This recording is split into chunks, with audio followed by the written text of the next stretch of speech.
Hey guys, I'm excited for this podcast that you're about to watch, but as I was working on it, there are, as you can see right here, all these little gray boxes are technical issues where the video just kind of drops out. It just goes black for a minute. There are a good handful of those. And also the mics didn't work, so I'm using the mic on top of the camera. But despite all that, it's a really good interview where we get to hear from a missions partner that's only in Joplin, super, super close. And they do a lot of really good justice work in the world, in the Dominican Republic. So in spite of those technical issues, be excited and buckle up and get ready for a great video.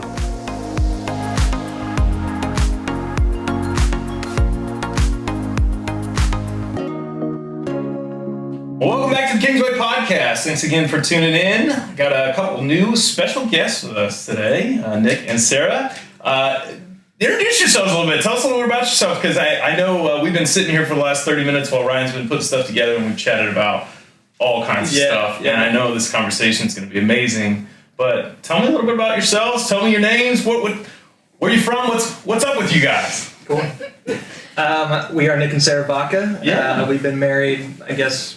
I didn't even want to say your last name because I was like, I want to screw it up. Yeah. So no, it's all right. Yeah, vodka. So vodka. Yeah, like vodka without the G. Yes, Exactly. okay. That's usually what I tell Cool. It's going to be a party. Yes, exactly. So married for going on 4 years. Live here in Joplin, working with Blackbox International. I don't know, what else? What else should we share about ourselves? We like to travel. We do. We have a golden retriever. Oh man, I hadn't heard about that yet. The golden retriever is 10 months. Is she a baby? He is my baby. He's your baby. His name is Phineas. Phineas. And I love him, yes. Nigellus, or whatever it is. Phineas Nigellus. Isn't that I think that's Harry Potter. Oh. Is it? I do love Harry Potter, but... I have to go. No? Is it not? I can't say I've ever heard No? Okay, guys, like, nope, that's wrong. Okay. I don't know. I'm sure I'm dyslexic in some stupid way. Well, the cool thing, I know we're going to get into a ton of this, and I'm kind of rushing the intro because I do feel like this podcast is going to be something, there's so much to talk about. We've been in this Blessed to Bless campaign. This is our last podcast to come out here at Kingsway, and we've been highlighting and checking in on mission partners that we love, but we're also trying to introduce people to other missions that are worthy of time and investigation. And yours was one that Luke was like, hey, Rafa House, maybe you've heard of that, but there's this other organization that's very similar that's doing something with boys in a similar way that Rafa works with girls. Talk to me a little bit about just how Blackbox got started, what its mission is, because I think it's worthy of just saying, like, why you guys are here is Blackbox. Yeah. And disc golf. But we'll get into that. No, I'm just kidding. But talk to me a little bit about Blackbox and the passion that you guys have behind that, because that's part of your travels. Yeah, absolutely. So I'll give you kind of the 30,000-foot view of who Blackbox is, what we do. We're a nonprofit, Christ-centered organization, and our mission is to provide what we call holistic aftercare for boys and young men who have been recovered from situations involving sex trafficking. So we operate in the Dominican Republic. We have a fully functioning and operating 24/7, 365 aftercare facility there. That home has been around for about 10 years now, about a decade. And we are in the process of opening a new home in Haiti. That has been quite the process. If you know anything about Haiti, it's a chaotic place at times. Beautiful people, but a lot of instability. And so that has taken several years longer. COVID threw a wrench in that. The process was started right around the time that COVID hit. Yep, so of course.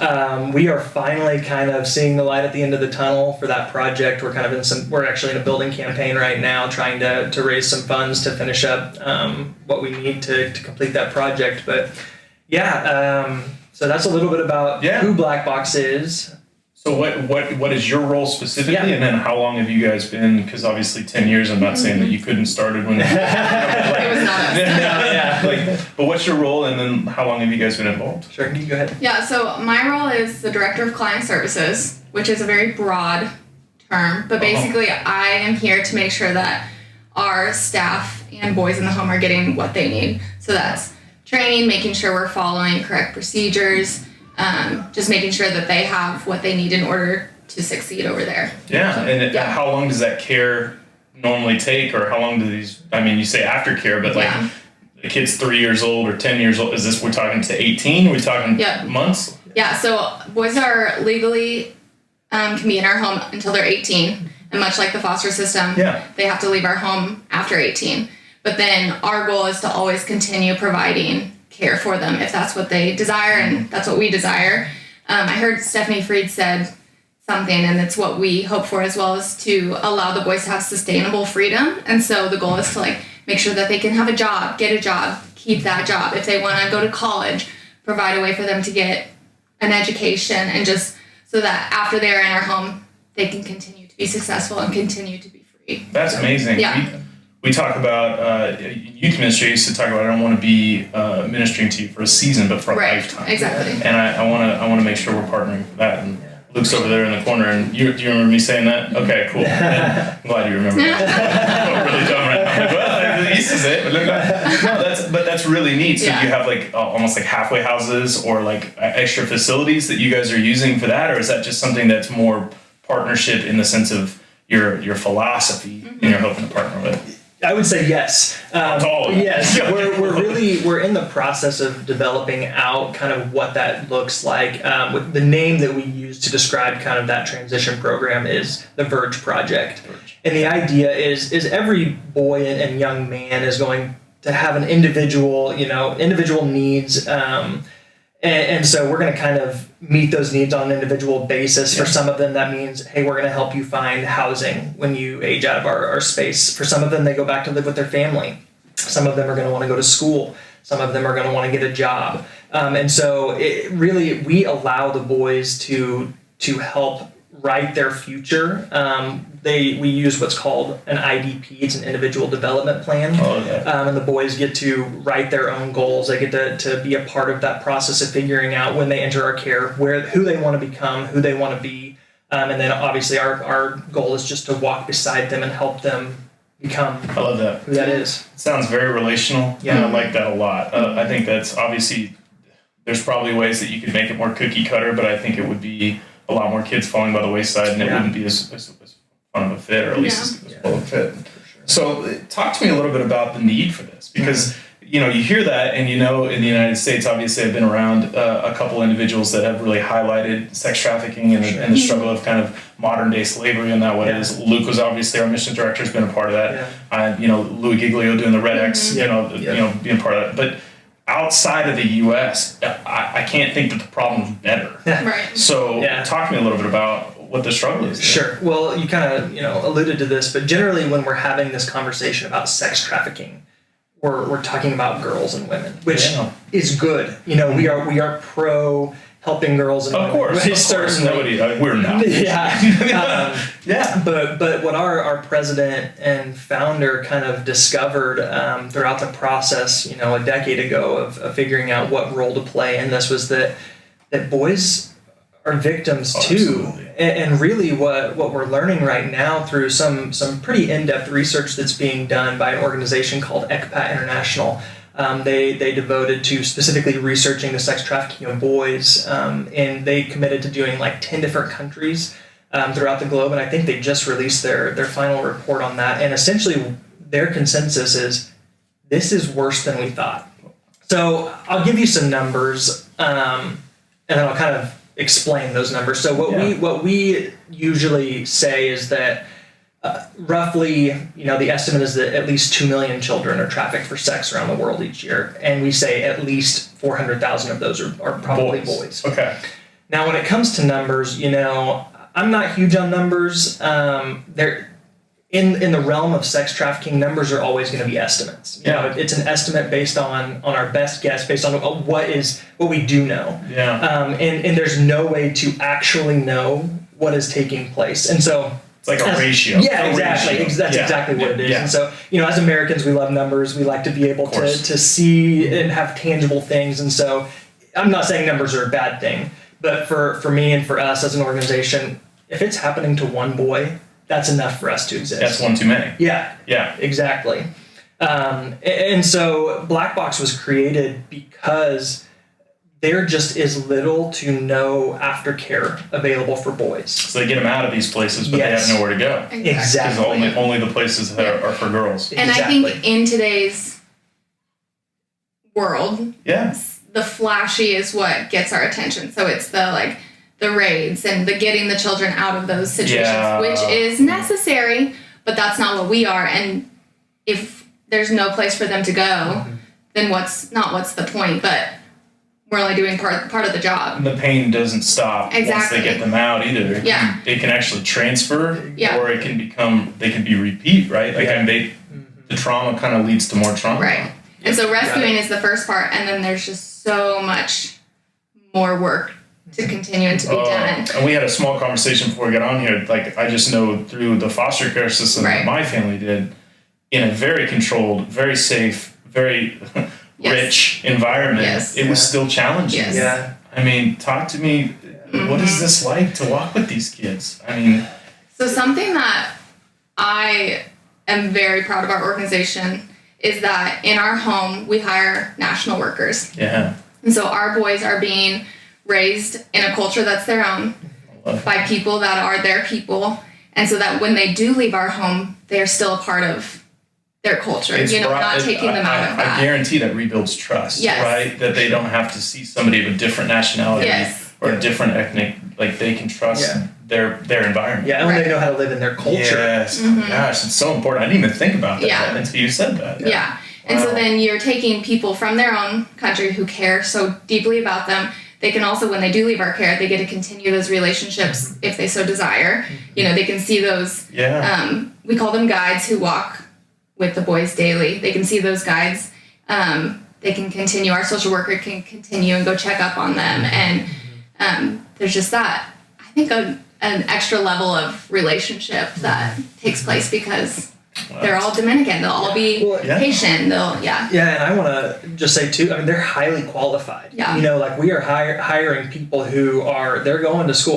We have a psychologist on our staff who just got a master's degree and I can't even tell you some cognitive behavioral, and she is amazing. I mean, I don't know anybody like her. She's just relationally, she's incredibly intelligent. She's so qualified to do the job that she's doing. You have to be. You do. You have to. And so it's this double, like, you have people from their culture who are also highly qualified. It's like, we are just here to support them, to make sure that they have the resources. Like the education alone, that's a huge hurdle because I mean, I know you've done some pastoral work and you guys are in pastoral work in the sense of your ministry, but I was taught very early on, don't open a box that you can't help fix because you will break someone. You will break somebody. And so you can sit with them, you can be sad with them, you can pastor them, but if you try to open something up and you're not ready, you'll do more harm than good. So I'm glad to hear that you guys recognize that as a hurdle. And it's important too for our staff are trauma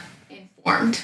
Because our boys have trauma. We all have, if you go through something like that, you have trauma. And so to be able to be trauma informed and be able to provide care that's trauma informed is huge. But then on top of that, we were there for a month and getting to see every aspect of the ministry, watching our psychologists, watching the cook, watching the guides, like, provide love. And our boys call them aunts and uncles, Tia and Tio. They're all a family. Like, these boys love the people who are walking beside them.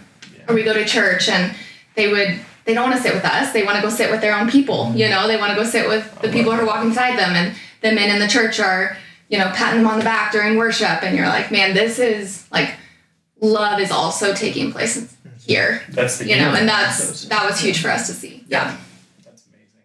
So, I had this thought that, like, maybe if you're listening to this podcast and you're seeing the need, you're loving the idea, I guess I want to give them maybe just like a step-by-step. Let's say, like, a raid happens. Who's calling you to say, I got these kids? What happens on the intake? And then, like, what's just a little bit, like, a little bit of the details of, like, what you guys really do, like, nitty-gritty. Sure, that's a great question. So we partner with a governmental entity that is very similar to the foster care system that exists here in the U.S. That's the closest comparison I can give you. And essentially, they have social workers who are working with these boys as they're incoming. They know their stories. They know, okay, this boy would be a good placement for a home like Blackbox. And so then our social workers on staff work with them to intake these boys into our space, into our facility. And Is there anything else you want to share from that process? That's the main first part, because we don't do the rescuing. We do have to work closely with this other organization, and we also have to abide by their rules. Yes. Because we do, if we want to last, if we want to be there and stay there and do some good work, like we also have to follow other rules. And I mean, I'm happy to hear that they have some sort of system. Right. You know, the foster care system can be just as heartbreaking because there's so many rules and legislation that sometimes forces things to happen that is just it breaks your heart. I mean, Haiti would be a challenge to me. I just know governmentally wise they've just struggled, and that's not like trying to be a knock or anything. It's just the reality that it is. So I can see how those organizations would have a hard time finding some consistency to provide anything for intake for you guys, and then you can't break all the rules. Right. And that's tough. It is. That is admittedly one thing that, you know, in board meetings we've talked about it. The challenge is like, sure, we could go and get all these boys and bring them into our space, but if we're not doing it by the book and by the process, if we don't have the trust of the government, then we're gonna, in turn, harm ourselves and the boys more, because they're not gonna trust us. They're not gonna want to help us. They're not gonna want to serve alongside of us. And so it's this tension of you have to do those things to keep that good standing with them, so that it's a long game. Absolutely. You know, you have to play the long game. That's what I was just thinking. It's a long game, man. And that's really hard when the trauma's now. And the boys, and you know their names and you know their stories, and they're going back into that situation, or they're not allowed to come back in. Golly, I've been in counseling for almost 3 years, and I have no major trauma in my life. Some, but nothing. Sure. And I cannot imagine how hard it would be to help these boys when everything is fighting against you, let alone on your side. Nick, I don't know if you ever said what your role was. Oh yeah. What's your role? Sure. I didn't know. I want to make sure I want to make sure obviously both of you have a passion for this, and that's why I wanted to segue. It's like, because when both of you start talking about this, you know, you're both maybe a little nervous, you less so, but you were a little. You get on this and you're like, nah, let me, this is my sweet spot. Let me talk about it. So what is your role in this? Because obviously we talked about the nitty gritty. We talked about the 30,000 foot view. What do you do? I actually oversee a lot of our awareness efforts. That I would say is my primary. So honestly, getting to do stuff like this. You know, I was telling you earlier, we were at a church yesterday, got to teach a Sunday school class to high school students. We go to church camps, and so I oversee a lot of our engagement with people who are interested in learning more about Blackbox. I would say that that's my primary role. I'm taking on some new responsibilities. We're having some transitions on our staff and stuff, and so I'll oversee some things like trip logistics when we travel down, making sure we have everything that we need to make that happen. But genuinely, like, my heart beats to grow the scope of the work that we do and what we can offer, because we're a small nonprofit. You know, right now we aren't, the numbers are staggering, and kind of in comparison to the numbers, we aren't able to, you know, provide care for that many boys. But we're still doing good work, trusting that God is doing something through that, and then my heart beats just to expand that. Absolutely. And to make more people. The number of conversations I have with people. And they say, what do you do for work? And I tell them, and they're like, what? I've never heard of that. It's heartbreaking. It's heartbreaking. And so every time I have that conversation, I just get more and more invigorated. You know what I mean? Well, the goal of this podcast is legitimately partnering with that heartbeat. It's just because I do think, you know, you're right. The flashy side is the girl side, and rightly so. You know, the innocence of that and the heart, the trauma of that is ridiculous. But I do think every child, boy or girl, the innocence is there. It's just maybe just the secondary version, because it's our world, maybe it's the cultural. I don't know. Sure. It breaks my heart. We never had a single kid that came into our foster care, that boy or girl, that you didn't look at in the same way, where you're like, gosh, I want the best for you. I want an opportunity. Absolutely. So you say the scope, you say what you want to do, and obviously, Ozark's got 1,000 slogans, right? The harvest is plentiful, the workers are few.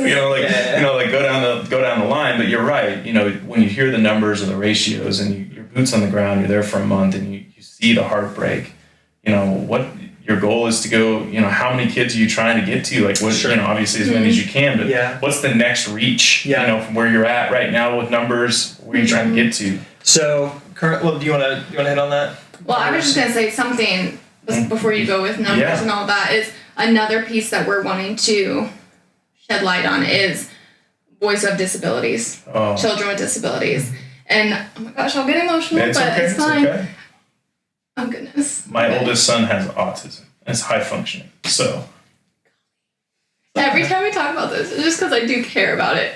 But they are also vulnerable. Absolutely. And it's not talked about. And it's hard. Like, we were doing research, and it's hard to find anything because it is, with children, they have caretakers. With people with disabilities, nonverbal, even verbal, they're not trusted, they're not believed. They have a lot of people, like, handling them, taking care of them. And so it happens. Absolutely. And it's not talked about. And so we hired a girl who, she graduated from here. She has CP, and she is heading up, like, that piece with me, which is amazing. I have a sister with Down syndrome, and so just that side is just, like, very important to me. And just to start talking about it. Well, and I could, if you have a sister that's involved in that, and you know their innocent level, because that's my oldest son, is when I think about, I mean, originally when he got diagnosed, that was one of the most heartbreaking things. You're like, what will happen to him when I'm gone? Right. Who will love him like I do? Right. And you can't think of anyone that would love him as well as I would. Right. And so the thought of no one giving that love to him or her would be heartbreaking. Yeah. But that's part of the passion. That's part of the reason you live in places like Guatemala. Yeah. And you're willing to travel and live in places that are hard. Yeah. Or even try to make something happen in a country like Haiti. Right. Where you're like, golly, this is hard. We had some really close mission partners that worked there for 20 years in a hospital. And they came back home like 2 years ago, and they don't even like talking about it. I mean, it was just so hard. Yeah. It was just it was a war. It's constantly. And the way it jades you and the way it can make you just feel alone too. And feel like you're like, am I the only one that sees this evil? Like, am I the only one that sees this brokenness? I mean, way to the world of Jesus, right? That's kind of the part of it. Right. So, I mean, obviously the need is so great, and I hear your hearts and I see the emotion when you talk about it. Where do you want, I mean, you guys are young.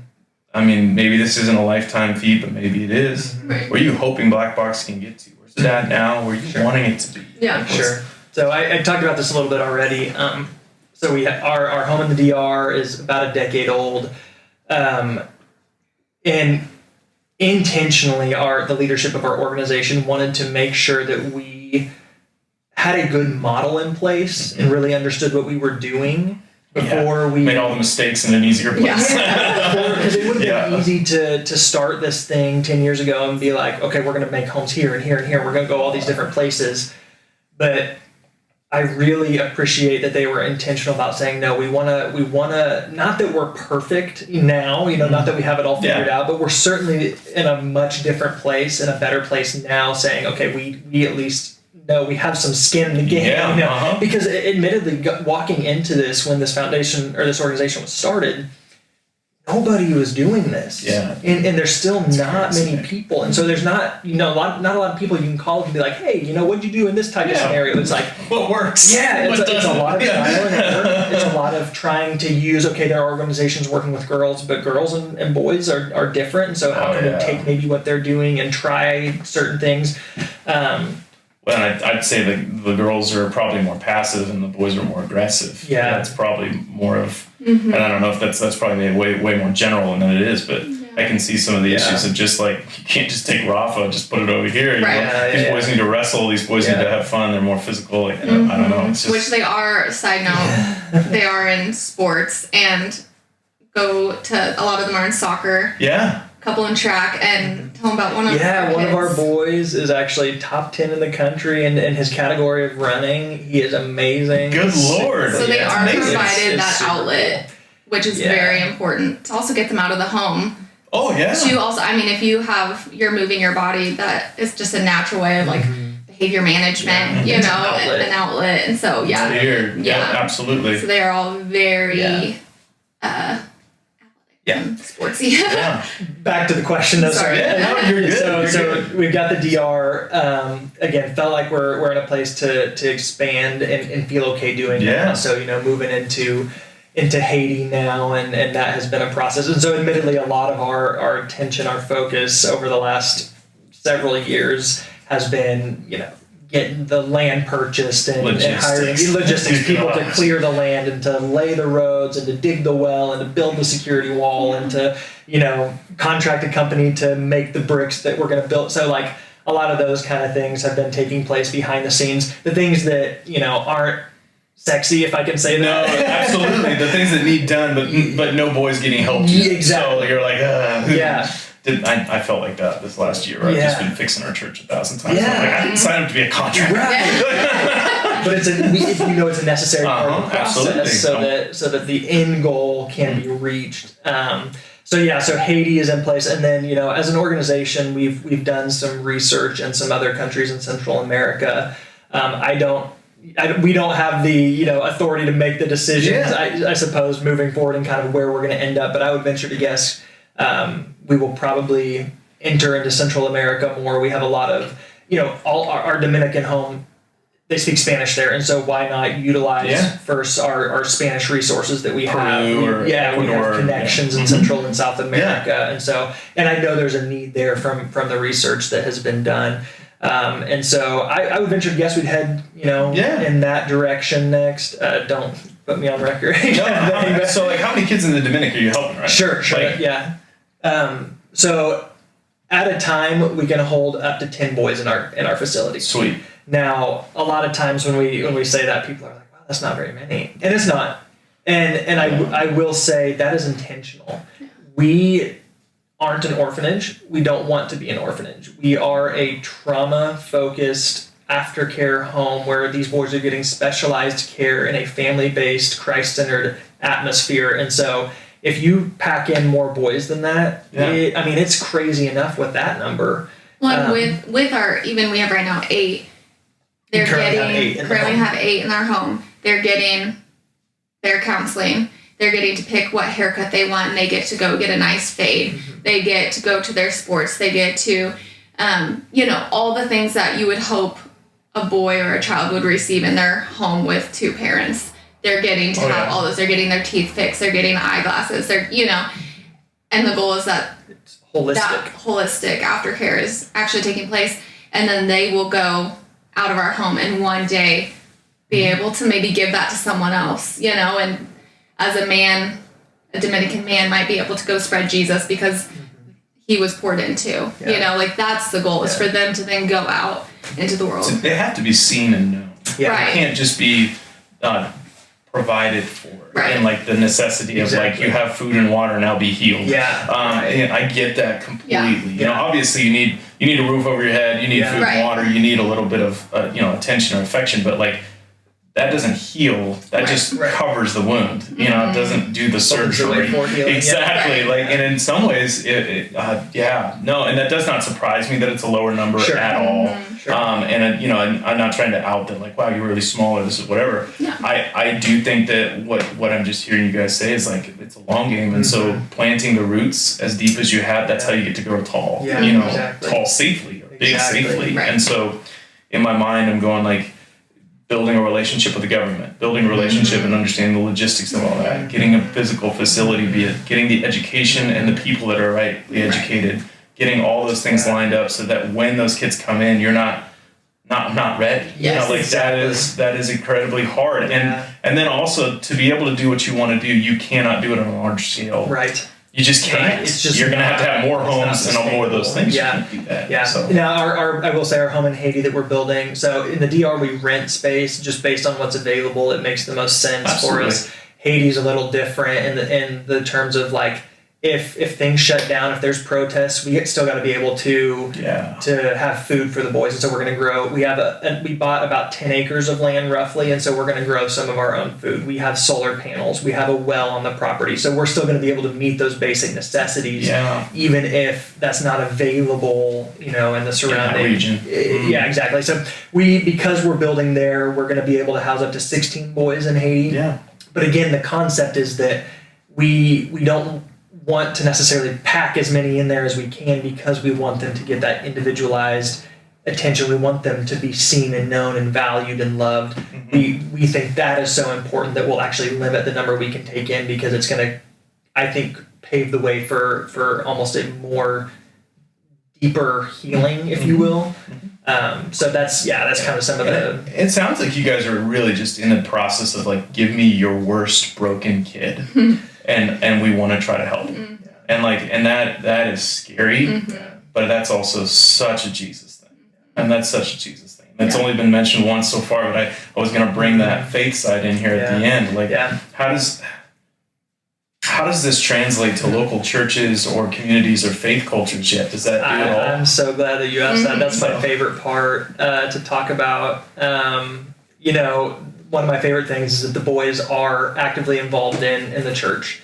They go to church every Sunday. They're involved in youth group. One of the most powerful things I think I've ever experienced is the month we spent there. And earlier this year, we went to youth group a couple times with the boys just to kind of see what they experience, what it's like. And several of our boys are on the worship team. And we were led in worship by them. And it was just it's one of the most redemptive things I have ever experienced in my life. Every Sunday when we went to church with the boys, I'm not a super emotional person. I can't contain. I cry every song. I'm a super emotional person. I cry every week. When they're singing and these boys are screaming out. I mean, they don't care about the way they sound. They're just singing at the top of their lungs. It's beautiful. But they're singing words like libre soy, I'm free. Yeah. I'm free, In the name of Jesus, my chains are broken and I'm free. And like just hearing them say that, how do you not weep at that? No. You know what I mean? And so that is super cool. We have a couple of pastors on our board. I don't know if you're going to say that. Well, I was just going to say they intentionally put our home near a local church because that's important. And the pastor picks them up. I don't know if he does anymore, but for a while was picking them up to make sure they got to church. Yeah. And, he'll give them devotionals. And those boys are on their best behavior because they are so connected with this church. And there are so many other children at this church. They can show up and they're just children at this church, and that's huge. The cook is like a grandma to all of them who we were there and they were doing like a Bible trivia. They knew more trivia than I knew. And they're like, how did I know that? And we took them to see Spider-Man, the new one, and we all got back in the van and they're like, okay, everyone go around and say what this means to you. And they're all like, Jesus can do anything, there's second chances and all this stuff. And they're like, okay, Nick and Sarah, you go. And we're like, Spider-Man. I thought Tom Holland was great. They're stopping the driver before we leave every time because they're like, no, we got to pray before we leave. They are very, they prayed for us before we left. They all put their hands on us. You can see that it's being modeled for them. And then they're reciprocating that and modeling what they're seeing, which is just amazing. Several of them have accepted Jesus, and just recently a couple of them were baptized. There was a hurricane. Was it the hurricane that just happened? And our one of our staff, their roof flew off, and so all the boys went over there to go help her clean it up. And they just have such hearts of gold. With there's trauma, there's behaviors. Every child experiences. Of course, they all have behaviors and all that, but they're learning and they're being loved, and in return they are loving others, and it is the coolest thing to be able to see. So one of the things that I read this almost 2 months ago, and I've just been thinking about it, is that some of our deepest traumas will come from, most of the time, from community or bad relationships. But it's also the only place that we will find a healing. That's in the same thing. And so in my mind is what you're doing is you're taking them out of homes and families or brokenness that was traumatic, but you're teaching them and healing them with the same tool that's healthy. Yeah. And the church is the body. And I just think that's why it works. Right. It's because it's the way we're designed to be, but it's hard work. Right. It's hard work. And it's probably way more challenging than even we got to talk about today. Because in my mind, I'm going, we didn't even get to disc golf. But I knew this conversation was going to be just amazing. And I love seeing your heart. And thank you for being vulnerable enough to talk about even some things that bring some deep emotions out. And I love your passion. And I have a feeling that we'll want to do this again and get an update when things get off the ground in Haiti and let us know and tell us, gosh, needs prayer. Now, say if somebody's listening to this and they're like, man, I just want to partner with you guys, or like, what can they do? Because we're not financially partnering with you guys yet, but we are excited to bring awareness, like you said, also to say, we passed out keychains and we're asking people to pray, but say somebody's like, no, I want to help one of these boys, or I want to partner and provide. What can they do? A couple things right off the top of my head. One is very simple. Just engage in our social media content. From an awareness perspective, the more that gets engaged with, the more it's gonna boost the algorithm, and more people are gonna see this and become aware of it and be like, oh my gosh, what is this? And learn about it. And so, very simple, practical way. Follow us on Instagram at Blackbox Intl. We're on Facebook. In transition, that's how I knew about you guys, because Paul Macbeth. Foundation and disc golf, and I, you guys partnered, and I saw Blackbox, and he was like, Blackbox. I was like, isn't that Joplin? And I was like, I knew that. Now I didn't know you were part of it, but I knew about it. And so it was one of those where you're like, I know Paul. I'm like, what? So you never know. That's so true. That's so true. How that does really raise. And so engaging with that not only puts it out there for more people to see, but we do share constantly ways that you can be involved, things that are going on, ways you can pray. So there's that practical aspect of it as well. It's a great way to kind of stay up to date on what's happening. As cliche as it is, but just I want to encourage you, and first of all, thank you for praying, and encourage all of you to continue doing that, because at the end of the day, this is a deeply spiritual battle. Mm-hmm. I mean, the enemy delights in the abuse and the destruction of these boys. Steal, kill, and destroy. Exactly. And so the best way that we can fight that and battle that is to get on our knees and pray. And we need that. Our staff needs that. Our boys need that. I mean, that is at the foundation of everything that we do. And so just commit to praying, because it's deeply needed. A super practical way at the moment, if there's individuals who want to contribute, we are in the middle of a building campaign for Haiti. We're building what's called the Haiti Care Center. So we've raised all the funds necessary for our residential facility where the boys will actually live. And we're in the process of, by the end of the year, we want to raise $200,000 to build the care center, which is where there's going to be a lot of things that happen here, but there's going to be a therapy, an art therapy room. There's going to be the office space. There's going to be visitation space for when families come to visit on social visits. There's several other things that I'm not thinking about the top of my head, but this building is going to be kind of the anchor point of our work in Haiti. And so we are hoping to get to $200,000. Where are you at right now? That's a great question. I'm not sure. I think we're probably about 70,000 at this time. So almost halfway, or fighting to get halfway. Yeah, I'm not 100% sure on that, but I think based on the last update I got that we're kind of sitting around. So you're still short from what you're looking to get to, but you have a month or so left to get there. So we're hoping and praying that God will provide that through His people. So money it's funny because it's like you're always asking for money, but as money comes in, that money then goes to getting a boy's tooth repaired. Like one of our boys just got his tooth repaired, you know, and now we didn't see him smile because he smiled, but his mouth was always closed. He got his tooth repaired. Now he smiles all the time. Boy grins all the time. And so it's like, not everyone gets to see that, but that is where that money gets to go. So do you guys do individual kid sponsors or anything like that? Or is there a way that the money's going directly to a kid yet? I was wondering if that's something. That's a good question. No, we don't offer anything like that. And I'm not trying to put you on the spot. Sure. In my mind, I think I've just found our people like to give to specific things. And so knowing hey, this building is for those specific things helps. Knowing that if I get on there, and maybe obviously you're not going to show faces and do all that stuff, but if you're you want to help this 10-year-old, whatever, I don't know. It's just, it would be a kind of... And that's something that we could always, if someone asks, specifically what, to know that their money is going to maybe something specific, we could give that to them and say, hey, or I have a guy that came to me and he was like, I have $148 a month. Where do I take it? Yeah. What do I do with it? And I was like, let me go pray and think about it, because there's so many. But in my mind, I'm going if he had that kid and he just got a message from you guys and was like, hey, he needs sports paid for. Right.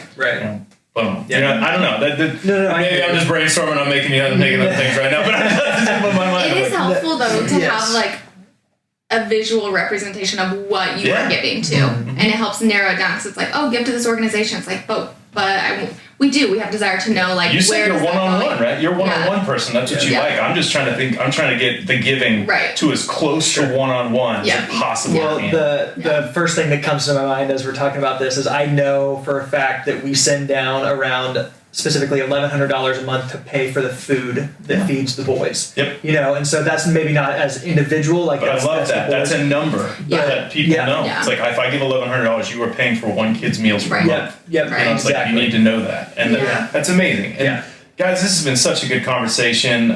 Play disc golf. That's the Nick and I are a huge disc golf fans. So if you don't know what that is, at least go look it up at some point. All right, we'll play around with you. His wife puts up with it, and so does mine. And just kidding. I have like 7 discs. No, this has been such an enlightening conversation, because I think it is something that, as much as I know that this is going on, I don't think it's talked about enough. And the foster care system is very similar in the United States, where it's like, hey, you realize the state of Missouri has this many kids that are just waiting for a home. Right. There are that many kids around the world, Dominican, Haiti, all those places in Central America that you're hoping to go. And I truly believe this sounds like something that God is just starting. It's just starting. And I'm excited to see and hear about the future things that He's going to continue to do. We will pray for you. We will continue to ask God to protect and to do the hard work, which is the healing work that only comes through, I think, other people being willing to sacrifice and give their time. So, any last things you want to say? Or thanks for listening. And thanks for having us. And I wanted to be sure I was thinking about this, and it never just like came up. You know, we love what we get to do. We are very thankful and fortunate to be in these roles. But like, our people on the ground, our Dominican staff, and our soon-to-be Haitian staff, like, they are the heroes. Yeah. You know, that's one of the most difficult parts of doing a job like this, is that a lot of times it's like, wow, you guys are amazing, you're doing great work, and it's like, man, I'm not doing anything. I've seen the kids for a month. We exist to support them. That's why we have jobs, is to make sure that they have what they need to excel and to succeed and to have the resources. But like, I just want to honor them by saying, like, they are incredible people, highly competent, doing amazing work. And so in your prayers, like, pray for them. You can pray for us too. We need it, but like, pray for them, because they are making this day in, day out. They are on the grind of making this happen, and the boys are experiencing healing because of them. I love that you highlight that, because I think that's how the church is supposed to work, right? Yeah. You might be a mouthpiece, and you might be a really good brain or hands, but there are people over there doing hands and feet work, and I love that. Well, thank you so much for being on the podcast. I'm very, very excited to hear the future. But as for now, you can always like and subscribe or share this if you want to. Nick says you should. So leave a positive review and check out their social media. We'll try to link some of that stuff in the bio as well. So as always, have a great and glorious day in the Lord. We'll see you guys later.